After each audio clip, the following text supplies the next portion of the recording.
तो पत्रकारिता ने जो काम किया है उस पे हम अगर डिस्कशन करते हैं इसमें, तो देखिए इस पे हम बात करते हैं।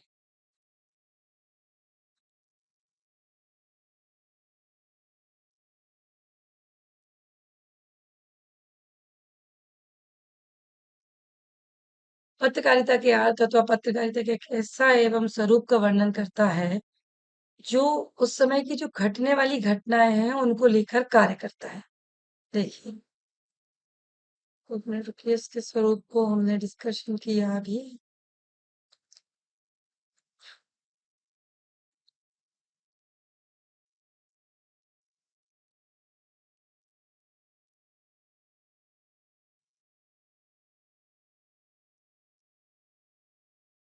पत्रकारिता जो होती है वो संदेश प्रेषण का एक सशक्त माध्यम होती है। पत्रकारिता मनुष्य को एक शक्ति अपितु संदेश प्रेषण का माध्यम बनाती है। ये एक ऐसा शक्ति केंद्र है जो मनुष्य की दी हुई शक्तियों को मिलाता है और जनमानस में जो भाव विचार शक्ति कण बिखरे होते हैं वे सब पत्रकारिता के द्वारा संगठित होकर किसी एक बड़ी शक्ति को बनाने में सक्षम रहते हैं। ऐसी शक्तिवादी पत्रकारिता संदेश प्रेषण का ही सशक्त माध्यम होती है। आए दिन हम देखते हैं कि माँ बाप के ममत्व से बिछड़े हुए बालक, गुमराह हुए व्यक्ति, उत्तरदायित्व से भागे हुए इंसान को नियमित व्यवस्थित उपयुक्त संदेश देने के कार्य भी पत्रकारिता करती है। कुछ बच्चे खो जाते, गुमशुदा, उनको ढूंढने का काम पत्रकारिता का है। कुछ बालक गुमराह हो जाते हैं कि हमारा बच्चा अ, किसकी लत के कारण स्मोकिंग या शराब की लत के कारण गुमराह हो गया, तो उसको भी हम विज्ञापनों के माध्यम से पत्रकारिता के उसको सुधारने का प्रयास करते हैं।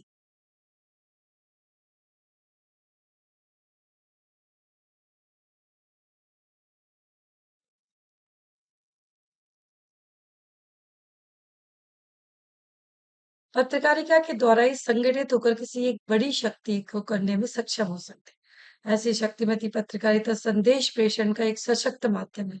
आए दिन हम देखते हैं माँ बाप से बिछड़े हुए जो गुमराह बालक हैं, बच्चे हैं, उन्हें ढूंढने का जो कार्य करती है वो पत्रकारिता करती है। चलिए नेक्स्ट हमारा है प्रेरणादायक और जागरूक पत्रकारिता। किसी भी राष्ट्र या देश की प्रेरणादायिनी हो सकती है। पत्रकारिता सामाजिक जागरूकता की जगमगाती किरण। समाचार पत्रों में समाचार ही प्रकाशित नहीं होते वरन उनके मत व निर्णय भी प्रकाशित होते हैं। समाचार पत्र संपादकीय टिप्पणियां करता है, बड़ी महत्वपूर्ण होती है, जिसमें संपादक आर्थिक, सामाजिक, राजनीतिक स्थितियों पर मुक्त मस्तिष्क से अपने विचार व्यक्त करता है। अतः समस्त राष्ट्र को प्रेरणा भी देते हैं, उसका निर्देश भी देते हैं। भारत में स्वतंत्रता आंदोलन को पत्रकारिता के द्वारा ही शक्ति मिली। पत्रकारिता ने देश पर स्वाभिमान जागृत किया। उन्हें यह प्रेरणा दी गई कि स्वतंत्रता, राष्ट्रीयता, एकता जैसे जीवन ही मनुष्य के अस्तित्व को सुरक्षित रख सकते हैं। बहुत बढ़िया। जो पत्रकारिता है वो जागरूकता भी जगाती है और प्रेरणादायक कार्य भी करती है। कई हमने स्वतंत्रता आंदोलन में पत्रकारिता को जो दर्शाया गया, जब देश आजाद हो रहा था 1947 की फोटो आज भी फेसबुक पे आप कभी भी देख सकते हो, कहीं भी देख सकते हो कि न वो चीज कहाँ सुरक्षित थी, वो पत्रकारिता के पास सुरक्षित, वो हमारे पास सुरक्षित नहीं थी। हमारी जनरेशन ने तो सोचा भी नहीं होगा कि उसे वो चीजें रिवाइज देखने को भी मिली। हमें मिली ना हमारी संस्कृति देखने को, तो वो पत्रकारिता के मीडिया के माध्यम से ही हमें देखने को मिली। तो समाचार पत्र द्वारा ही संभव हो सका है। मानवीय गुणों के विकास में देखें अगर हम तो मानवीय गुणों को विकसित करने में एक अंतर्दृष्टि, ज्ञानोलोक में जो उसका कार्य हुआ है उसमें पत्रकारिता का एक अपना अलग महत्व रहा है। उसने पत्रकारिता ने आपके अंदर साहस, आपके अंदर स्वतंत्रता, आपके अंदर निर्णय लेने की क्षमता डाली है। अभी अभी करंट का मुद्दा है कि पेरेंट्स की जायदाद में से माँ बाप की जो संपत्ति है, उस संपत्ति के कुल अधिकार में से पुत्रियों के अधिकार को कितना सुरक्षित किया जा सकता है। बेटी को भी जायदाद का हिस्सा मिलना चाहिए या नहीं मिलना चाहिए। उस पर भी मैं सुप्रीम कोर्ट का एक वो देख रही थी, वो सब न्यूज चैनल पे वही पत्रकारिता कहीं ना कहीं, तो मैं सुन रही थी कि उन्होंने कहा कि अगर बेटी हिस्सा लेने की हकदार है, बेटी को हिस्सा दिया जाए कोई दिक्कत नहीं, लेकिन बेटी को अपने माँ बाप के साथ वैसा ही बर्ताव करना पड़ेगा जैसे बट लड़के करते हैं। आप उसे अपने साथ रखिए, आप उनके साथ खिलाइए-पिलाइए, जो उनका तब उनकी संपत्ति पे आपका पूरा अधिकार है। तो मतलब सही है, उसमें कोई बुराई नहीं है। जिस दिन बहुओं के साथ-साथ बेटियों के ऊपर भी ये ज़िम्मेदारी आ जाए, तो कोई बुराई नहीं है। फिर अपने आप बेटियाँ कहने लगी, नहीं भैया भाई का ही रहने दो, क्योंकि समस्या कहाँ उत्पन्न होगी फिर? मैं, ठीक है ना? मुझे अपने मायके से लेना है, तो मैंने अपने मायके से अपने माँ-बाप अपने पास बुला लिए। नेचुरल सी बात है ना। मैं मुझे अपने मायके से संपत्ति का अधिकार लेना है, तो मैंने अपने मम्मी-पापा अपने पास बुला लिए। अब मैं जिस ससुराल में रह रही हूँ और मेरी जो ननद है, मेरी जो ननद है, उन्हें अपने मम्मी-पापा से लेना है। उनने मेरे सास-ससुर जो थे, वो हमारी ननद के यहाँ चले गए। तो यही गेम खेलना है, तो उससे बेटर है कि अपने-अपने घर में रहो ना। बताइए आप मुझे, क्या गलत है इसमें? भाई मेरी जो ननद है, उन्हें लग रहा है कि मुझे अपने माता-पिता से संपत्ति लेनी, तो मेरे सास-ससुर मेरी नंद के घर में चले गए और मेरी जो भाभी होंगी मायके से, उन्हें अपनी संपत्ति लेनी है अपने माँ-बाप से, तो उन्होंने अपने बुला लिए। उन्होंने वहां अपने बुला लिए, मैंने अपने बुला लिए, मेरे जो सास-ससुर थे वो अपनी बेटी के यहाँ चली गए। तो वो क्या हुआ फिर? बेटी की विदाई थोड़ी हुई है, परिवार चेंज हुआ, बस लड़के की विदाई हुई है। संपत्ति के अधिकार की बात ये अगर हम यहाँ करते हैं, तो ये तो लड़के की विदाई हुई है भाई। लड़के को तो अगर माँ बाप को तो किसी को भी रखना ही है ना, उसे तो ये वाले रखें या ये वाले रखें, बीबी के रखेगा जब तो बीबी के मायके से मिलेगा ना, और अपने रखेगा तब अपने मायके से मिलेगा। तो अपने तो बहन के यहाँ चले गए, मजबूरी होगी भाई, बहन को चाहिए मेरे यहाँ से हिस्सा, तो वो चले गए वहां। तो वो है कि सामंजस्यता बिछाई रहे, तो ये सारे नियम कायदे कानून जो भी भाई, सिर्फ जोक था एक, थोड़ा सा क्लास लग रहा था, बोरिंग हो रही थी, एंटरटेन करने के लिए था। तो जो नियम कायदे कानून है, वो सब हमें जो नॉलेज मिल रही है, हम जो जिसे ग्रहण कर रहे हैं, जैसे आज पत्रकारिता को ना छोड़ के हम सोशल मीडिया की बात कर रहे थे, सोशल मीडिया को भी ना छोड़ के हम नॉलेज की बात कर रहे थे, ज्ञान की बात कर, हम चैट जीपीटी चलाने में टीचर्स की जरूरत ही नहीं है। जो टीचर्स थे ना, हम जैसे और आप जैसे, उनने उठा उठा के अपनी वीडियो लेक्चर चैट जीपीटी पे डाल दिए। आप वीडियो में देख लो, आप सुन लो, आप पढ़ लो, आपको जो करना आप हिंदी में देख लो, आप इंग्लिश में देख लो, आप उर्दू में देख लो, आप कंटेंट को देख, सब मिलेगा। गूगल पे सर्च कर लो, आप सब मिलेगा। तो वो काम करने के लिए हमारी जो जनरेशन है, उसने एक नया काम किया कि हम पुराने काम को कैसे मॉडिफाई करें। आज वर्तमान परिस्थिति क्या है? स्कूलों में मास्टर कम हो गए, टीचर कम हो गए। क्यों कम हो गए? टीचर क्लास में पढ़ा रहा था, भारत देश 15 अगस्त 1947 को संविधान प्राप्त किया। बच्चे ने गूगल सर्च मारा, 15 अगस्त 1900, सर जी बताओ, 15 अगस्त 1947 को देश आजाद हुआ था, संविधान लागू नहीं हुआ था। 26 जनवरी को हुआ था संविधान लागू। तो इतनी टेक्नोलॉजी बढ़ गई है, इतनी चीजें बढ़ गई हैं कि जो दायरा था उसको बढ़ा दिया गया। ये सब हमने सीखा कहाँ से? मीडिया के माध्यम से, पत्रकारिता के माध्यम से। इसके अलावा हमने ये चीजें कहीं से नहीं सीखी है। तो बात चल रही थी अपनी यहाँ, साहस के साथ स्वतंत्र निर्णय की क्षमता का विकास होता है। मनुष्य समाज व देश स्थिति का अवलोकन करता है, अपनी अंतर्दृष्टि को सही दिशा में ले जाता है, परिणाम वह स्वयं ही अपने लिए उपयुक्त दिशा पर चुन सकता है। एक सुरक्षित कड़ी के रूप में काम करती है पत्रकारिता। पत्रकारिता शासन और समाज के बीच संबंधों की एक महत्वपूर्ण कड़ी निभाती है। जीवन के विविध क्षेत्रों की जानकारी देने वाली पत्रिका लोगों को राह और राष्ट्र के लोगों से जोड़ती है। सरकार की मान्यताएं, नीतियां, समय समय पर घोषणाएं आदि समाचार पत्रों में प्रकाशित करती है, जिनके द्वारा जनजीवन को पता चलता है कि शासन तंत्र किन नीतियों का अनुसरण कर रहा है। समाचार पत्र नीतियों के जनसामान्य में व्याप्त प्रतिक्रियाओं को प्रतिबंधित करते हैं। यह निर्धारण करने में सहायक होते हैं कि जो लागू की गई नीतियां अथवा सही अथवा त्रुटिपूर्ण नीतियां हैं, उनमें किस प्रकार से हम संशोधन कर सकते हैं? जनमत स्वयं शासन तंत्र में परिवर्तन कैसे कर सकता है? तो ये सारी सुविधाएं जो मिली हमें इस पत्रकारिता के माध्यम से मिली।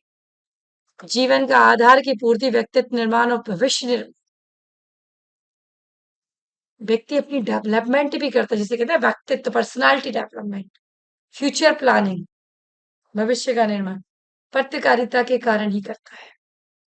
वर्तमान आज अपनी व्यस्तता में घटने वाली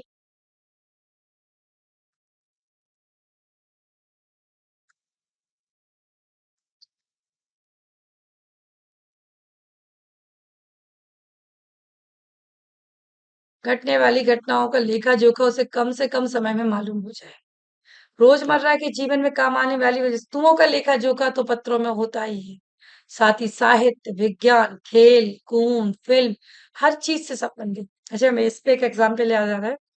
मैं जो जनरेशन हूँ, 80 की जनरेशन, तो उस समय जब दिल्ली दूरदर्शन आता था ना, सिर्फ दिल्ली दूरदर्शन आता था, डजन दूसरे चैनल्स कोई नहीं आते थे। आज तो भाई चैनल्स का मुझे नाम ही नहीं पता कितने चैनल्स हो गए। दिल्ली दूरदर्शन आता था। अच्छा, दिल्ली दूरदर्शन जो आता था ना, उसमें शनिवार के जो न्यूज़पेपर आता था सुबह का, शनिवार की शाम, मतलब जो न्यूज़पेपर बनता था, टाइप होता था, तो उसमें जब हमें रविवार की सुबह मिलता था ना, उसमें जो शाम 4 बजे मूवी आ रही है वो लिखी होती थी। हम वहीं को शो आते थे कि मतलब आज रविवार है, आज हाथी मेरे साथी 4 बजे से, 4 बजे शाम को आती थी, याद रखिए। 4 बजे शाम से लेके 5, 6, साढ़े 6 तक चलती थी वो मूवी। तो मतलब वही तो एक जरिया था सिनेमा से जुड़ने का। तो वो जो पेपर हमें देखना पड़ता था ना, वो क्यों देखते थे कि आज फिल्म कौन सी आने वाली है। अरे, आज तो हाथी मेरे साथ ही आने वाली है, मतलब आज तो 2.5 घंटे आराम से मेरे शाम को निकल जाएंगे। तो वो टीवी है तो वो सबके घरों में होती नहीं थी। तो वो न्यूज़पेपर देख के हम नॉलेज ले लेते थे, समाचार पत्र पढ़ के, और फिर पड़ोसी के यहाँ चले जाते थे भाई फिल्म देखने। पड़ोसी से कहते भैया आज तो बहुत अच्छी फिल्म आ रही है। एक रात में सैटरडे की शायद नाइट आती थी, वो मूवी आती थी दिल्ली दूरदर्शन पे। तो ये सारी चीजें उसमें न्यूज़पेपर में पहले से डिजाइन आती थी। आज भी, आप भी आज न्यूज़पेपर उठा के देखेंगे, उसमें स्टार्ट मैक्स, प्ले मैक्स पे कौन सी फिल्म आने वाली है, ये आपको दिखाई दे। तो पत्रकारिता ने कहीं फिल्म जगत से, खेल कूद से, साहित्य से, विज्ञान से, हर चीज से आपको जुड़ा है। अर्थात जीवन का प्रत्येक क्षेत्र समाचार पत्रों से प्रभावित हुआ है, क्योंकि समाचार पत्र में प्रकाशित घटनाएं हमारे ही आसपास के जीवन संदर्भों से जुड़ी हुई, मानव का जीवन का वर्तमान आधार होती हैं वो। पत्रकारिता का फलक इतना व्यापक हो गया है कि इसे किसी निश्चित परिभाषा या सीमा में बांधना असंभव है। विभिन्न विद्वानों ने अपने अपने ढंग से परिभाषाएं दी हैं। जैसे डॉक्टर अजित तिवारी ने एनसाइक्लोपीडिया ब्रिटानिका के आधार पर इसकी व्याख्या की है कि पत्रकारिता के लिए अंग्रेजी में जर्नलिज्म कहा जाएगा, उस जर्नल शब्द से जिसका अर्थ है दैनिक, दिन प्रतिदिन के क्रियाकलाप, सरकारी बैठकों का विवरण जर्नल में रहता है। 17वीं 18वीं शताब्दी में पीरियाडिकल के स्थान पर लैटिन शब्द ड्यूनरल और जर्नल का प्रयोग हुआ। 20वीं शताब्दी में गंभीर समालोचना और विद्वतापूर्ण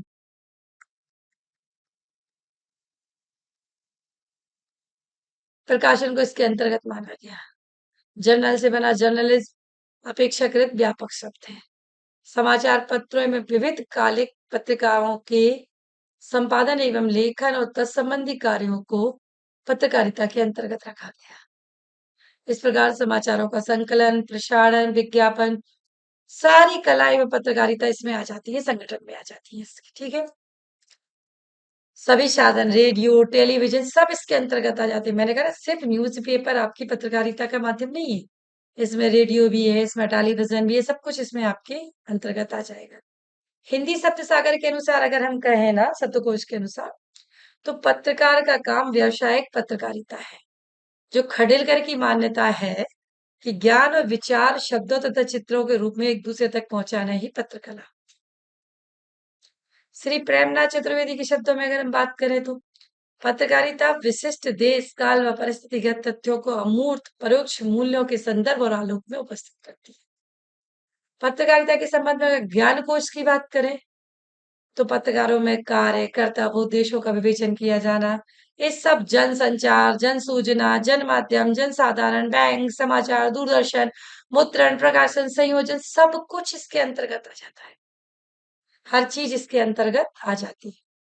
अगर लैब स्टीफस के अनुसार बात करें, तो जिन बातों की आपको जानकारी नहीं है, उन बातों को आपको बताना ही पत्रकारिता का काम। सबसे सिंपल सी परिभाषा।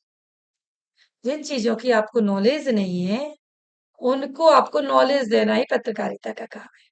हट करने के वाले का पत्रकारिता वह माध्यम है जिसके द्वारा अपने मस्तिष्क में उसके बारे में समस्त सूचना संकलित करते हैं, जैसे हम स्वतः का भी नहीं जान सकते। टाइम पत्रिका के एक संवाददाता जी हैं, उन्होंने कहा है कि पत्रकारिता वो माध्यम है जिसमें इधर उधर की सभी सूचनाएं आपको एक साथ एकत्रित होकर मिलती हैं। तो सामायिक ज्ञान के व्यावसायिक पत्रकारिता मानते हैं। आवश्यक तथ्यों की प्राप्ति सावधानी पूर्वक मूल्यांकन को पत्रकारिता मानते हैं। पत्रकारिता के हमने यहाँ 3 उद्देश्यों का वर्णन किया है। 3 उद्देश्य कौन कौन से लिए गए हैं पत्रकारिता के? पत्रकारिता जन जन को विश्व में घटित होने का घटनाओं की जानकारी कराती है। इसके माध्यम से जनता को सरकार की नीतियों, गतिविधियों आदि की जानकारी मिलती रहती। संसार में क्या हो रहा है, पत्रकारिता के माध्यम से उसकी सूचना प्राप्त होती रहती है। तीसरा, पहला तो हो गया जन जन को विश्व घटित जानकारी कराना। दूसरा, टू एडुकेट, शिक्षित करती है। शिक्षा देना भी पत्रकारिता का प्रमुख कार्य है। पत्रकार जनता के आंख कान नाक होते हैं। पत्रकार जो देखता है सुनता है उसे मुद्रित की पत्रकार या माध्यमों से जनता तक पहुंचाता है। पत्रकारिता के रूप से ही जनमत निर्धारित महत्वपूर्ण आधार भूमि तैयार की जाती है। संपादकीय स्तंभों, अग्रलेखों, पाठकों के पत्र, साक्षात्कारों इत्यादि विविध तरीकों के द्वारा जनता को सामायिक तथा महत्वपूर्ण विषयों पर जानकारी दी। देश की वैचारिक चेतना पत्रकार के द्वारा ही जागृत होती है। इस प्रकार पत्रकारिता शिक्षण का प्रमुख माध्यम होती है। और तीसरा जो प्रकार लिया वो लिया है मनोरंजन, टू एंटरटेन। मनोरंजन करना ही पत्रकारिता का एक महान उद्देश्य होता है। मनोरंजन रेडियो द्वारा, दूरदर्शन द्वारा, इसके अतिरिक्त समाचार पत्र पत्रिकाओं द्वारा, मनोरंजक सामग्री द्वारा पाठकों को आकर्षित करती है। कई शिक्षा का मार्मिक संदेश भी देती है। उदाहरण जैसे राजनीतिक कार्टून, हास्य व्यंग, इसके मूल में सामाजिक राजनीतिक जीवन में स्वास्थ्य भावों को संचार करना। कार्टून देखते रहते हैं हम। सोनिया गांधी का चेहरा, मनमोहन सिंह का चुप, मतलब तुम्हें सिर्फ चुप रहना है। तो पत्रकारिता ने ये बताया कि सोनिया गांधी को शासन करना है, चुप किसे रहना है, मनमोहन सिंह। तो कार्टून के माध्यम से भी हम राजनीतिक कार्टून और हास्य व्यंग के माध्यम से भी पत्रकारिता के माध्यम से इन्हें सीख सकते हैं। इसे जनता की संसद कहा जाता है, जिसका अधिवेशन कभी बंद नहीं होता है। जिस प्रकार संसद में विभिन्न समस्याएं आती हैं, विचार विमर्श किया जाता है, उनका ध्यान आकर्षित किया जाता है। ये सारी चीजें जो हैं आपको पत्रकारिता के माध्यम से ही प्राप्त होती हैं। तो ये मनोरंजन रेडियो द्वारा भी होता है। मतलब पत्रकारिता जो एक मनोरंजन का साधन भी है। समस्याओं का विचार विमर्श भी किया जाता है, ध्यान का आकर्षण भी किया जाता है। पत्रकारिता विविध जन समस्याओं से जुड़ी हुई भी होती है। प्रशासन के प्रमुख रूपों में भी इसे हम कार्य कर सकते हैं कि किस प्रकार से प्रशासन में ये कार्य आती है। आधुनिक पत्रकारिता को देखो हमने 5 भागों में बाँटा। देखो जो प्रचना ये मुद्दा सबसे बड़ा मुद्दा है। इस चीज़ को यदि आपके दिमाग में सेट हो गया ना, तो फिर पूरा पत्रकारिता का कॉन्सेप्ट आपको समझ में आ जाएगा। तो आधुनिक जो पत्रकारिता है उसे हमने 5 भागों में व्यक्त किया है। पहला हमारा है समाचार पत्र पत्रिकाएँ, न्यूज़पेपर और न्यूज़ मैगज़ीन्स जितनी भी आती हैं, जितने भी प्रकार की हैं, जितने भी प्रकार की आपकी न्यूज़पेपर हैं, न्यूज़ मैगज़ीन्स हैं, वो सब इसमें आपकी समाहित हो जाती है। फिर आता है आपका रेडियो। दूसरा जो आपका आता है, वो होता है रेडियो। तीसरा आता है टेलीविज़न, जो मैंने पहले ही कहा था आपसे कि टीवी, टीवी के माध्यम से भी आपको सारी चीज़ें पत्रकारिता की मान लीजिए हो जाती। फ़िल्में, साहित्य समाज का, सिनेमा समाज का सबसे बड़ा दर्पण होता है। फ़िल्में और विज्ञापन। जो आप विज्ञापन आप देखते हैं ना, जानते हैं एक-एक विज्ञापन का कितना-कितना रुपया मिलता है निकालने में? एक-एक विज्ञापन का कई-कई न्यूज़पेपर वाले तो 20-20 लाख रुपए ले लेते हैं। 1 महीने विज्ञापन आपका लगातार आएगा।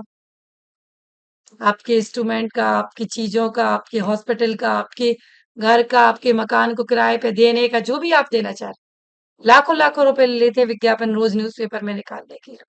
तो विज्ञापन भी उसका एक बड़ा नजरिया है। इकोनॉमिक जर्नलिज्म मतलब आर्थिक पत्रकारिता। वर्तमान युग में औद्योगिकरण ने विश्वव्यापी अर्थव्यवस्था को प्रभावित किया। देश और विदेश के जो जुड़ी हुई चीजें थी उसमें आर्थिक इकोनॉमिकल पत्रकारिता क्या काम करती है, ये बताइए। ये क्या काम करती है कि जो पूरा मुद्रा बाजार है, आप देखते हैं ना, सेंसेक्स कितने पे उतरा, शेयर मार्केट के क्या ऐसे, पूंजी बाजार में क्या चल रहा है, वस्तु बाजार में क्या चल रहा है, ये सब आर्थिक पत्रकारिता का विषय होता है, उसकी गतिविधियां।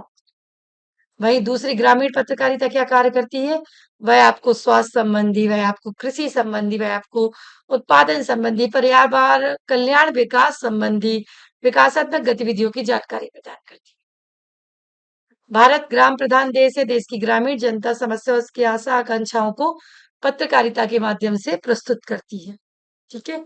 एक मान्यता यह भी है कि जिन समाचार पत्रों में 40% से अधिक सामग्री गांवों के बारे में हो, कृषि पालन, पशुपालन, बीज, खाद, कीटनाशक, पंचायती राज, सहकारिता आदि विषयों पर हो, उन्हें ग्रामीण पत्रकारिता कहा जाता है। जब हम ग्रामीण पत्रों की बात करते हैं तो इसका तात्पर्य छोटे पत्रों से जो कम प्रसार संख्या के बावजूद छोटे से समुदाय की उन आवश्यकताओं अपेक्षाओं की पूर्ति करते हैं जो शहरी प्रेस के लिए संभव नहीं है। इन विषयों का वर्गीकरण इस प्रकार किया जा सकता है, जैसे शहरों में इन पत्रकारिताओं की हमें आवश्यकता ही नहीं पड़ेगी, मृदा एवं कृषि रसायन गाँव में ही है, शहरों में तो भाई बिल्डिंगें बन रही, वो वाली पत्रकारिता चाहिए। कृषि अर्थशास्त्र एग्रीकल्चर इकोनॉमिक्स, कृषि कीटशास्त्र और जीव विज्ञान एग्रीकल्चर एंटोलॉजी एवं जूलॉजी जूलॉजी, थोड़ा स्लिप हो गई थी जबान, कोई बात नहीं। कृषि प्रचार, शस्य विज्ञान, पशुपालन एवं दुग्ध उद्योग, वंशागति और पादप प्रजनन जेनेटिक्स, प्लांट्स ब्रीडिंग ब्रीडिंग, उद्यान शास्त्र, पादप शास्त्र, भूमि पादप क्रिया शारीरिकी, भूमि संरक्षण। अब ये तो हो गई हमारी ग्रामीण पत्रकारिता, जिसमें ये इतनी टाइप की आपको 11 प्रकार की इन्होंने पत्रकारिताओं के बारे में बता दी। नेक्स्ट आपका आता है शैक्षिक पत्रकारिता। शिक्षा का पत्रकारिता से सीधा संबंध है, बल्कि दोनों के उद्देश्य में भी काफी समानता है।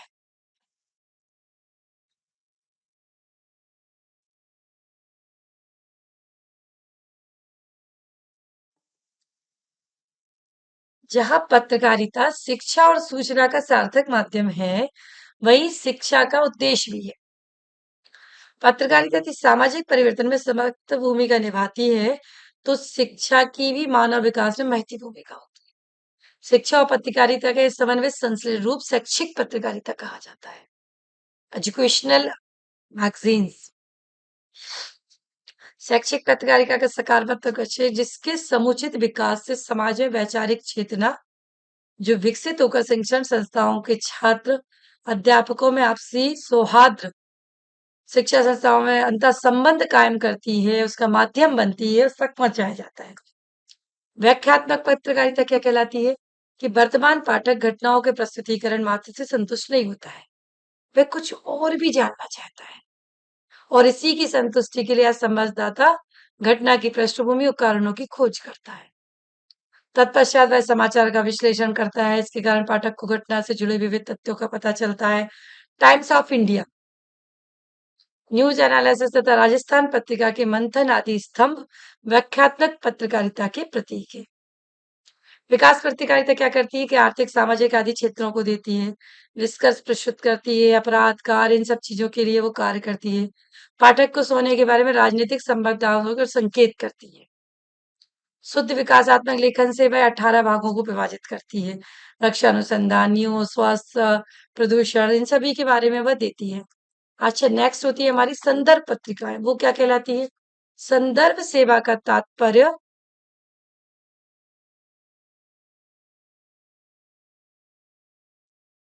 सामग्री की उपलब्धता से संपादकीय अथवा किसी सामयिक विषय पर टियात लिखने के लिए कोई लेख आदि तैयार करने की दृष्टि से कई बार विषय पर टिप्पणी लिखी। आज ज्ञान विज्ञान के विस्तार तथा यांत्रिक युग में पाठकों को संपूर्ण जानकारी देने के लिए आवश्यक है। पत्र प्रतिष्ठान के पास अच्छा संदर्भ साहित्य संग्रहित है। संदर्भ सहकारी पत्रकारिता हेतु संदर्भ सेवा के 8 वर्ग हैं। कतरन सेवा, संदर्भ ग्रंथ, लेख सूची, फोटो विभाग, पृष्ठभूमि विभाग, रिपोर्ट विभाग, सामान्य पुस्तक विभाग और भंडारण विभाग। संसदीय पत्रकारिता संसद तथा विधानमंडल समाचार पत्रों के लिए समाचारों के प्रमुख स्रोत है। अब सदनों की कार्यवाही चलती है, समाचार पत्रों के अधिकांश पृष्ठ संसदीय समाचारों से भरे रहते हैं। आम व्यक्ति ने रुचि से पढ़ता है।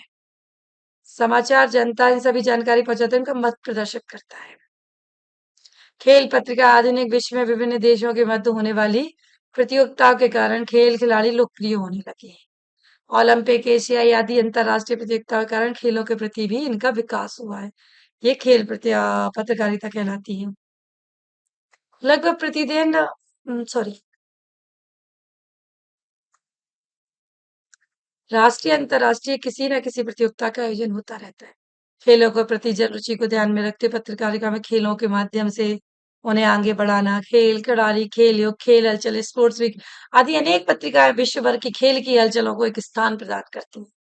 तो पत्रकारिता का तो क्राइटेरिया बहुत बड़ा है। बहुत तो उसे आप समाहित नहीं कर सकते छोटी चीजों में।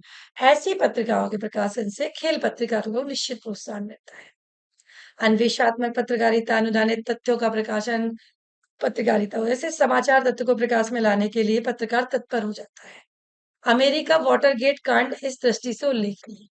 इस कांड के कारण सत्ता परिवर्तन के बाद अन्वेषणात्मक पत्रकारिता को विशेष प्रोत्साहन और मान्यता मिली है।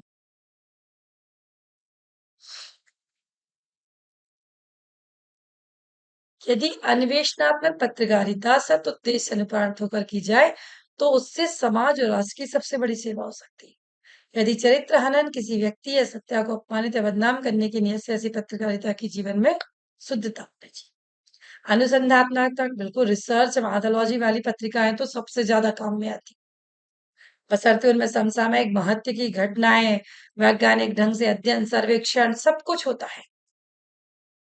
वर्तमान युग में पत्रकारिता अत्यंत उपादेय बन गई है। इस दूरी से इस क्षेत्र में पाठक श्रोता दर्शक विज्ञापन जनमत सभी लोग खुश हैं। अनुसंधान पत्रिकारिताओं का एक अलग अपना अस्तित्व है। टेलीविजन पत्रकारिताएं क्या कहलाती है? बदलते परिवेश में रेडियो पत्रकारिता की भांति टेलीविजन पत्रकारिता भी महत्वपूर्ण होती जा रही है। इसके लिए विशेष तकनीकी ज्ञान की अपेक्षा है। लेखन शब्द ध्वनि श्रव्य दृश्य टीवी पत्रकार आदि इससे अपेक्षित है। विज्ञान पत्रकारिता हमारा दैनिक जीवन विज्ञानमय हो गया है। जन सामान्य के विज्ञान में झुकाव होना स्वाभाविक है। विज्ञान संबंधी अनुसंधान जगत हलचल ये सारी चीजें उसमें विज्ञान पत्रकारिता में आ जाती है। साहित्यिक सांस्कृतिक पत्रकारिता ऐसा ही है कि हमारी पत्रकारिता पर राजनीति इस तरह हावी हो गई है कि दिल्ली की राजनीतिक घटना चक्र ही समाचारों का केंद्र बिंदु रहता है। ऐसी स्थिति में साहित्यिक सांस्कृतिक समारोह का स्थान गौण हो जाता है। समाचार की दृष्टि से ये समाचार अधिक महत्वपूर्ण नहीं माने जाते। अतः आवश्यक है कि समय समय पर आयोजित मुख्य विचार गोष्ठियां साहित्यकारों के सम्मेलन पुस्तक विमोचन कवि गोष्ठी बौद्धिक चर्चा संगीत नृत्य नाटक आदि गतिविधियों को पत्रकारिता के माध्यम से उचित प्रोत्साहन दिए जाना चाहिए। फिर हम बात करते हैं फिल्म पत्रकारिता की। फिल्म पत्रकारिता ने फिल्मों ने समाज को बहुत गहरे तक प्रभाव जब आज मैंने कहा ना साहित्य सिनेमा जो उसका दर्पण है जो सिनेमा है वो साहित्य का दर्पण है। आज पत्रकारिता से कोई भी फिल्म अछूती कैसे रहती मैं देख रही थी मैडम चीफ मिनिस्टर। तो मैडम चीफ मिनिस्टर को जब मैंने देखा ना बहुत टॉप क्लास हो गई। कभी मौका मिले तो आप भी देखना साउथ की फिल्म है मैडम चीफ मिनिस्टर। लेकिन वर्तमान और वास्तविक राजनीति का जो जोड़ शोड़ गठबंधन का उन्होंने सिनेमा के माध्यम से जो प्रयोग किया है ना वो वाकई में अतुलनीय और देखने बहुत ही शानदार वो फिल्म है। उसके माध्यम से कई समीक्षात्मक लेख लिखे गए हैं। उसपे कई पत्रकारिता के पक्ष रहे हिंदी अंग्रेजी दोनों ही में इस पे फिल्म पत्रकारिता पे काम हुआ है। रेडियो पत्रकारिता की दृष्टि से आकाशवाणी सबसे ज्यादा इसमें महत्वपूर्ण है। समाचारों के अतिरिक्त सामयिकी जिले राज्य की चिट्ठी न्यूज चैनल वगैरह रेडियो पत्रकारिता की परिधि में आ जाती है। इस प्रकार पत्रकारिता ने अपना एक अखंड अस्तित्व और विश्वास जमा के रखा है। पत्रकारिता वो कार्य करती है जो लोगों को लोगों से जोड़ने का काम होता है।